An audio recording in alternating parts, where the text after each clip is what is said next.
Hello বন্ধুরা, সকাল সকাল চশমা পরে একটু কেত মেরে গাড়ি নিয়ে বেরিয়ে পড়লাম কলকাতার উদ্দেশ্যে। মেঘলা ওয়েদারে অনেকটা রাস্তা পেরিয়ে এখন চলে এসেছি ডানকুনি টোলে। টোল প্লাজায় পৌঁছাতেই ওখানকার স্টাফেরা ফোনে একটা টাকা কাটার মেসেজ দিয়ে তাড়াতাড়ি গেটটা খুলে দিল। এরপর কলকাতা ঢোকার মুখেই দেখলাম আমাকে ওয়েলকাম করার জন্য একটা সাইনবোর্ড বানিয়ে রেখেছে। ওয়েলকাম পর্ব মিটতেই শুরু হয়ে গেল কলকাতার সেই বিখ্যাত জ্যাম। জ্যামে বসে জ্যাম পাউরুটি খেতে খেতে পৌঁছে গেলাম সাঁতরাগাছি। ওখানে পৌঁছাতেই দেখি একজন কাকা নিয়ে চলে এসেছে ঠান্ডা ঠান্ডা জলের বোতল। এরপর লাল লাল ঝালঝাল সিগন্যাল খেয়ে উঠে পড়লাম সাঁতরাগাছি ব্রিজে। এই সেই ব্রিজ যার জন্য এত জ্যাম।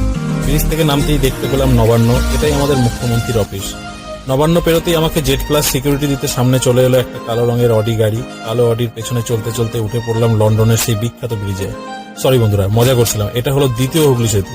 এত সুন্দর আর এত উঁচু ব্রিজ দেখতে দেখতে পৌঁছে গেলাম কলকাতার ভিক্টোরিয়ার সামনে। ভিক্টোরিয়াকে হ্যালো করে উঠে পড়লাম ফ্লাইওভারে। ফ্লাইওভার দিয়ে কিছুটা গিয়ে পৌঁছে গেলাম পার্ক সার্কাসের সাতমাথার মোড়ে।